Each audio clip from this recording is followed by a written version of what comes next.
আসসালামু আলাইকুম। Smart laptop সলিউশনের পক্ষ থেকে সবাইকে স্বাগতম। আজকে আমাদের মাঝে একটা ল্যাপটপ আছে HP 830G5 অর্থাৎ 8 জেনারেশনের। তো এই ল্যাপটপটার পাওয়ার নাই।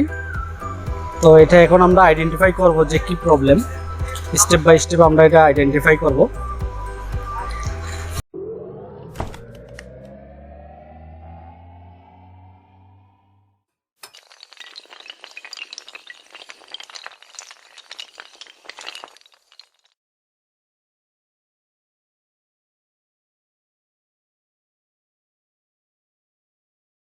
আমি যখন মিটার দেখাবো তুমি মিটার দেখাবে, হ্যাঁ? তো এখন আমরা এটা আইডেন্টিফাই করব যে আগে এটা যেহেতু পাওয়ার নাই, আগে এটার এমবিডেন্সগুলো দেখবো যে এটার মানগুলা যে ঠিক আছে কিনা।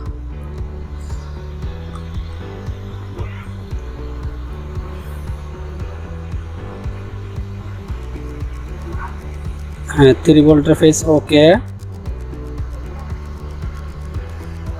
5 ভোল্টের phase okay, DDR section okay, core section okay okay okay দেখায় ওকে, কলেজ 1.0 volt okay, 1.8 volt okay, battery section okay. তো আমাদের অলওয়েজ এমবিডেন্স ওকে দেখাইতেছে। আমরা বায়োসটা দেখবো, বায়োসের 8 নম্বর পিন ঠিক আছে কিনা। বায়োসের 8 নম্বর পিন ঠিক আছে। এটা হচ্ছে মেইন বায়োস, এটা হচ্ছে ইসি বায়োস। তো এটার বায়োসটাও দেখবো, এটাও ঠিক আছে। তো সব কিছু আমাদের সব ফেজগুলো আমরা কমপ্লিটলি ওকে দেখতেছি।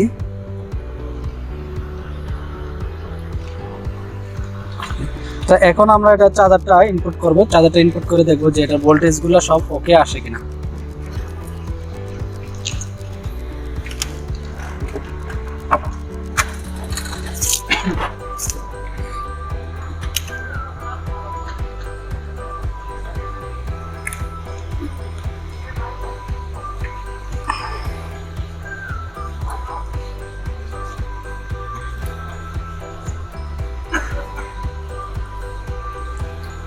তো আমরা প্রথমে 5 ভোল্ট দেখি যে আসছে কিনা। হ্যাঁ, 5 ভোল্ট ওকে, 3 ভোল্ট, 3 ভোল্ট দেখতেছি না।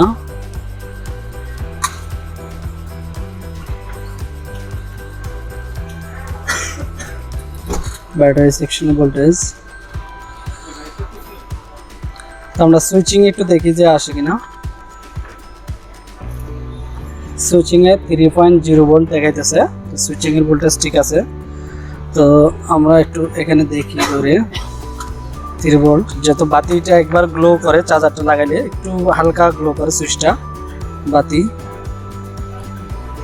দেখি একটু চার্জারটা লাগাইলে আমাদের 3 ভোল্ট আসে কিনা। হ্যাঁ, বাতিটা গ্লো করতেছে, 3 ভোল্ট কন্টিনিউ থাকতেছে। হ্যাঁ, 3 ভোল্ট চলে যেতেছে, অর্থাৎ 3 ভোল্ট আসে প্রথমেই, তারপরে হয়তো বা 10 সেকেন্ড বা 20 সেকেন্ড থেকে 3 ভোল্ট চলে যায়। এই যে আমি আবার চার্জারটা খুলে লাগাইতেছি, দেখেন এখন 3 ভোল্ট আছে, কিন্তু একটু পরে হ্যাঁ 3 ভোল্ট চলে যেতেছে। তো 3 ভোল্ট চলে যেতেছে মানে যেহেতু 3 ভোল্টের সব রিকোয়ারমেন্টগুলো আমরা একটু দেখবো যে ঠিক আছে কিনা। এই বোর্ডটার কোনো ডায়াগ্রাম নাই, কোনো বোর্ড বিয়ার নাই। তো এটা হচ্ছে কাজের অভিজ্ঞতাতে কাজ করতে হইব, এবং যে আইসিটা, এই আইসিটা ডাটা শিট আছে, ওই আইসি ডাটা শিট অনুযায়ী আমাদের কাজ করতে হবে। তো আইসির ইনপুট ভোল্টেজ ওকে, যেহেতু 3 ভোল্ট আসে আইসা চলে যায় কতক্ষণ। এনাবলও ঠিক আছে, তাহলে এনাবল ভোল্টেজও ঠিক আছে।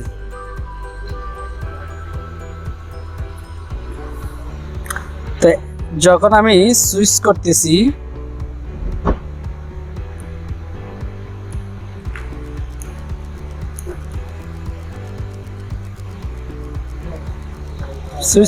আমার 3 ভোল্টও এনবিএস অন কিন্তু হইতেছে, এনবিএস অন 0 হইতেছে।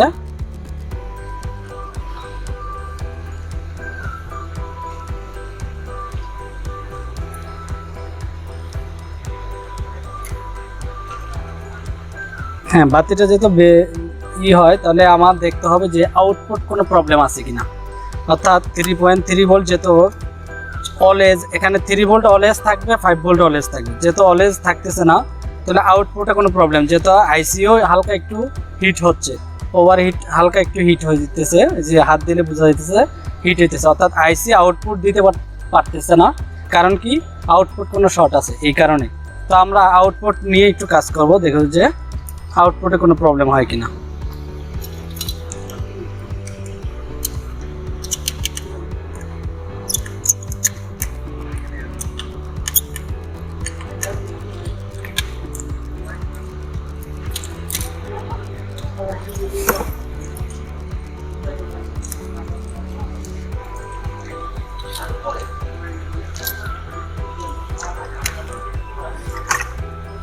তাহলে 3 ভোল্টের ফেজ আমরা কমপ্লিটলি ওকে দেখছিলাম, 3 ভোল্টের ফেজ কমপ্লিটলি ওকে। তাহলে 3 ভোল্ট যখন আসার পরের স্টেপ কি, যখন আমাদের 3 ভোল্ট এবং 5 ভোল্ট অলওয়েজ থাকবে তাহলে আমাদের সেকেন্ডারি আরেকটা আইসি আছে, হ্যাঁ, যেটাকে আমাকে পিসিএইচ বা অন্যান্য সেকশনে সুইচিং করে 14 পিনের যে আইসিটা, ওই আইসিটাই আমাকে 3 ভোল্ট এবং 5 ভোল্ট ট্রান্সফার করবে। 3 ভোল্ট 5 ভোল্টের অলওয়েজ থাকলে সেকেন্ডারি আরেকটা আইসি থাকে যেটা আমাকে অ্যানাবল সুইচিং করে অন্যান্য সেকশনে বিএস ভোল্টেজগুলো দেয়। তো আমার ওই সেকশনটা দেখতে হবে। তাহলে এটা যত 3 ভোল্টের, এটা 5 ভোল্টের, তো এখানে আমি দেখবো যে সেই আইসিটা আমার আছে কিনা, 5 ভোল্টের আশেপাশে আছে কিনা। যেহেতু 5 ভোল্টের, এখানে শুধু 5 ভোল্টের আইসিটা দেখতেছি আর অন্য কোনো আইসি দেখতেছি না। অপর সাইডও দেখবো, হ্যাঁ, অন্য সাইডে এখানে একটা আইসি আছে, এখানে একটা আইসি আছে আর এখানে একটা আইসি আছে। 3 ভোল্টের ফেসের সাথে এই একটা আইসি আছে, তাহলে দুইটা আইসি, এখানে একটা আইসি, এখানে একটা আইসি, অর্থাৎ 5 ভোল্টের এই পাশে একটা সেকেন্ডারি সুইচ করার জন্য একটা ভোল্টেজ আইসি ব্যবহার করছে এবং 3 ভোল্টকে সুইচ করার জন্য আরেকটা আইসি ব্যবহার করছে। তো আমরা এই আইসিটা দেখবো যাতে 3 ভোল্ট প্রবলেম করে, 5 ভোল্টে অলওয়েজ থাকতেছে, তাহলে 5 ভোল্ট সেকশনটা হয়তো বা ওকে আছে, 3 ভোল্ট সেকশনটা আমরা চেক দেবো।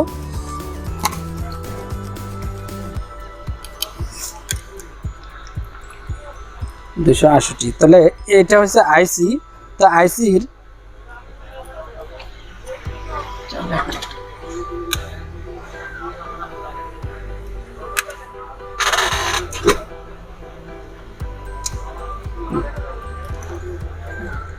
তাহলে এই যে আইসিটার 1 নাম্বার পিন এ পাশে, তাহলে এই পাশটা আমরা দেখবো যে এই সাইডের থেকে ভোল্টেজটা আমাদের এই পাশে আসবে, এই পাশের থেকে এই পাশে, অর্থাৎ এই সেকশনটা আমরা দেখবো যে হ্যাঁ এই সেকশনটা ওকে আছে এবং এই সেকশন যত মান ঠিক দেখাতেছে, তাহলে এই সেকশনটা দেখবো, এই সেকশনটা কিন্তু আমাদের মান দেখাইতেছে না, দেখি, হ্যাঁ, তাহলে এই সেকশনে দেখবো যে আমাদের ক্যাপাসিটর ফল্ট আছে কিনা।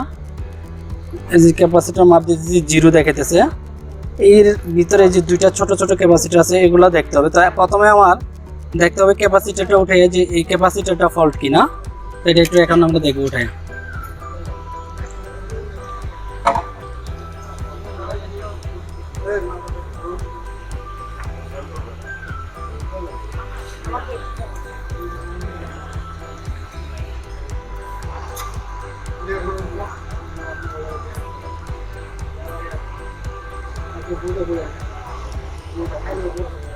হ্যাঁ, তো এই ক্যাপাসিটরটা উঠাইলাম, এখন আমরা দেখবো যে শর্টটা যায় কিনা।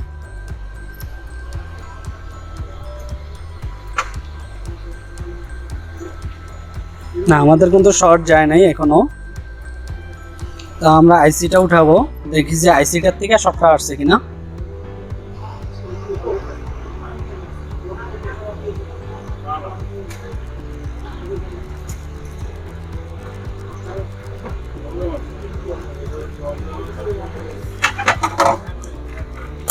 তো আইসির এই পাশের শর্ট না ওই পাশের শর্ট সেটা আমরা দেখবো, যেহেতু ওই পাশের যে লেয়ারটা আমাদের মান দেখাইতেছে, তাহলে এই পাশের নিশ্চিত শর্ট। তো আইসি খুলে দিলাম, এবার দেখি শর্ট যায় কিনা, তাও শর্ট যেত না। এবার আমাকে দেখতে হবে এখান থেকে লেয়ার আমার কোথায় গেছে। তো এখান থেকে লেয়ার আমাদের এই যে এখানে যে অপর পৃষ্ঠায় গেছে, তো অপর সাইডে আমরা 5 ভোল্টের ওই আইসিটার সেকশনটার দিকেও একটু দেখবো যে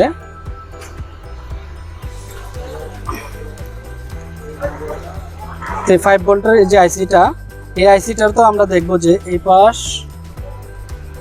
ঠিক আছে, তাহলে এই আইসিটার সবকিছু ওকে আছে। তো আমাদের একটা একটা করে দেখতে হবে যে ওই 3 ভোল্ট যে জায়গায় গেছে ওই জায়গাগুলো আমার পুরো টোটালে মাপ দিয়ে দেখতে হবে। তো আমার দেখতে হবে যে কোথাও শর্ট আছে কিনা।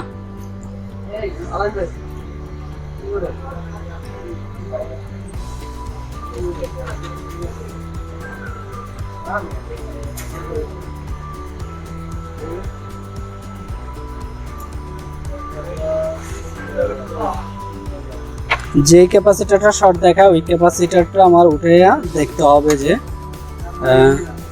শর্ট যায় কিনা। তো আমরা একটা একটা করে এই ক্যাপাসিটরগুলো মাপ দিতে হবে, একটু সময় লাগবে।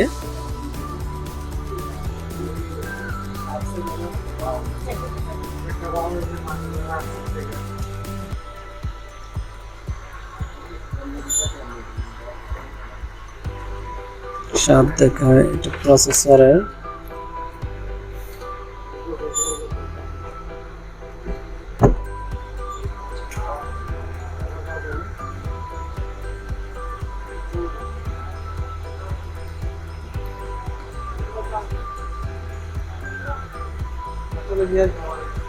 তো আমাদের এই ক্যাপাসিটরটা শর্ট দেখাইতেছে, তো এই ক্যাপাসিটরটা আমি উঠাই দেখবো এখন যে শর্টটা যায় কিনা।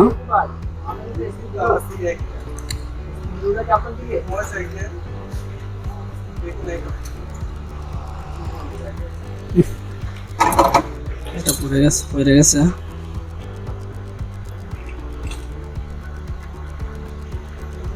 তো আমাদের এখন কিন্তু যে এই সাইডের যে লেয়ারটা কিন্তু আগে 0 দেখাইতো, এখন 309 লোড দেখায়। তো আমরা দেখবো যে ওই সেকশনটাতে যে শর্ট ছিল ওই সেকশনটা শর্ট আছে কিনা। এখানে ওইটা তো শর্ট গেল।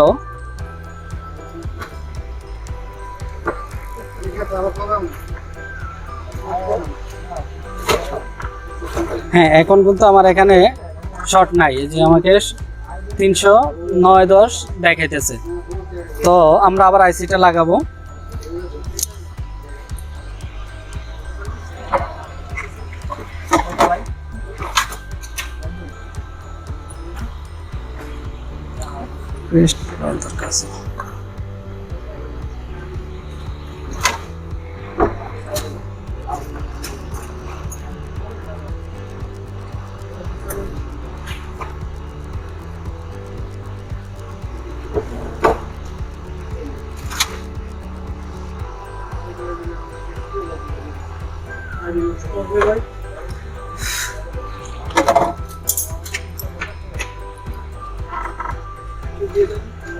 হ্যাঁ, মান ঠিক আছে।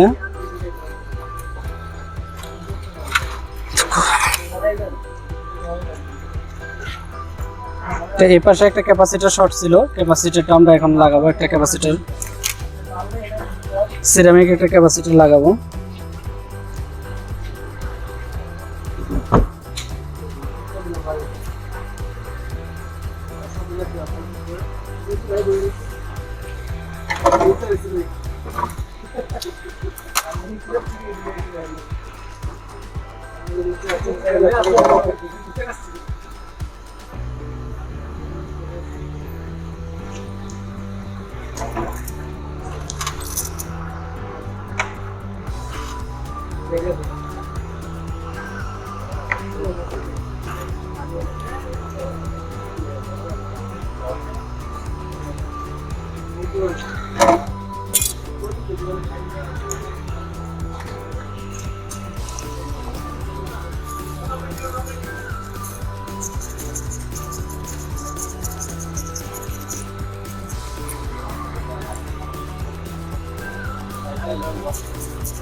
আইসি লাগানটা দেখবো যে ঠিক আছে কিনা। ওকে,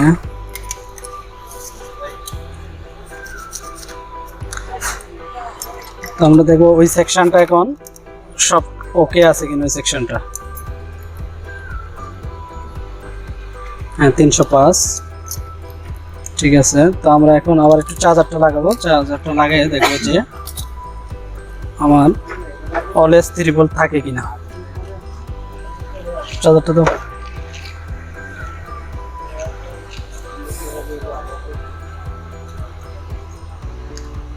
বিসমিল্লাহ।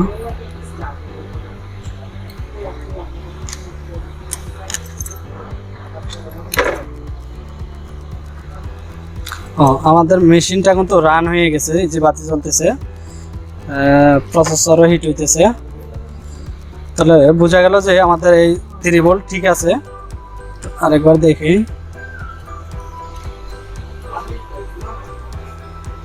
এই 3 ভোল্ট অলওয়েজ কন্টিনিউ থাকতেছে এবং মেশিন রান। এই পাশে আমরা দেখি ক্যাপাসিটর আমাদের ভোল্টেজটা আছে কিনা। হ্যাঁ, এই যে 3 ভোল্ট আসে। ওই সময় 3 ভোল্টটা এখানে আসতে পারতো না, এই জন্য মেশিনটা কি হইতো, 3 ভোল্ট আইসেই ড্রপ খাইতো। 3 ভোল্ট আইসে ড্রপ খাইতো। তো এই শর্টটা আমরা এখন ছুড়াইলাম। তো এখন বোর্ডটা টোটালি কমপ্লিট। আমরা একটু এখন দেখবো যে এটা ডিসপ্লেটা আসে কিনা।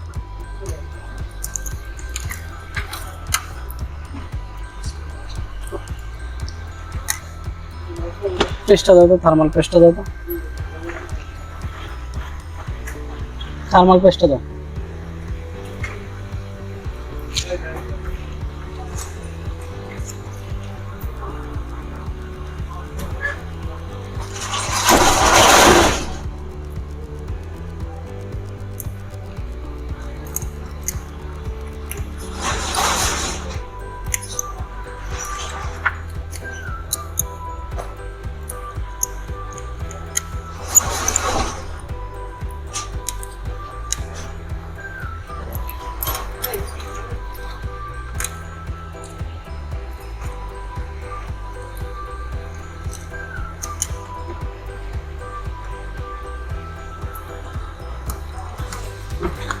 দাও ডিসপ্লেটা দাও।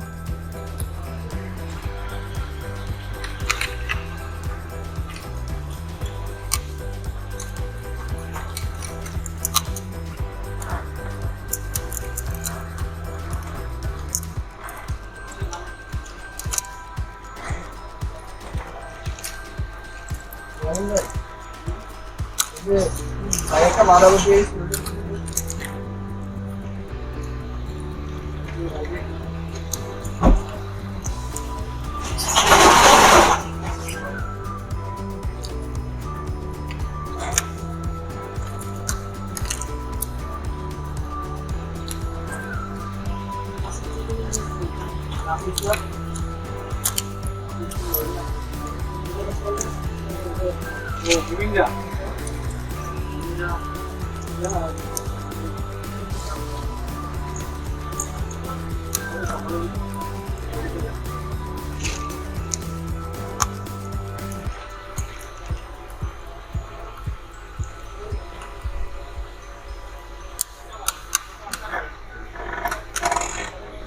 এগুলো পরে লাগাই। আমরা একটু আগে ডিসপ্লেটা দেখি যে ডিসপ্লেটা আসে কিনা। এখানে একটা কাগজ,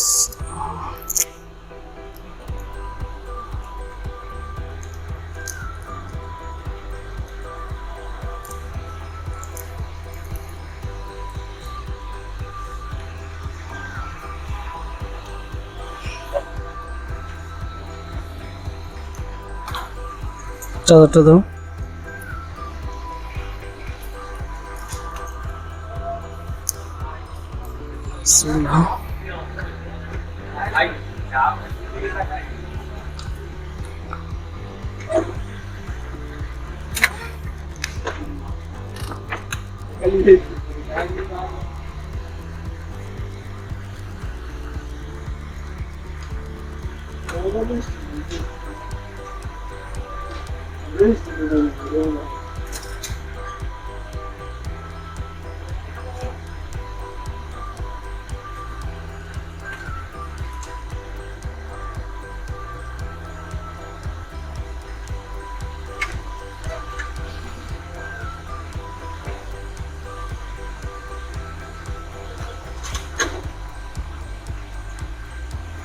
তো আলহামদুলিল্লাহ ল্যাপটপটা এই যে এখন ডিসপ্লে চলে আসছে। টাইম ডেট ঠিক করতে বলতেছে, আমরা কিবোর্ডে কানেকশন দিইনি। তো এখন আমরা এটা অ্যাসেম্বলিং করুন।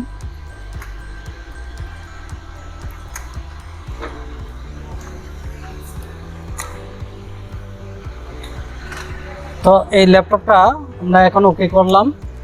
তো যদি স্টেপ বাই স্টেপ আমরা কাজ বুঝি তাহলে খুবই সহজে কাজ করতে পারি। আর যদি স্টেপ বাই স্টেপ আমরা না বুঝি, ডায়াগ্রাম না বুঝি, বোর্ড বিয়ার না বুঝি, তাহলে এই সব ল্যাপটপগুলা উল্টাপাল্টা কাজ করলে কিন্তু ল্যাপটপগুলো নষ্ট হয়ে যাবে। তো যদি ভিডিওটি ভালো লাগে অবশ্যই চ্যানেলটি সাবস্ক্রাইব করবেন এবং বেল আইকন ওপেন করে দিবেন যেমন নিত্য নতুন ভিডিও পান। সবাই ভালো থাকেন, আল্লাহ হাফেজ।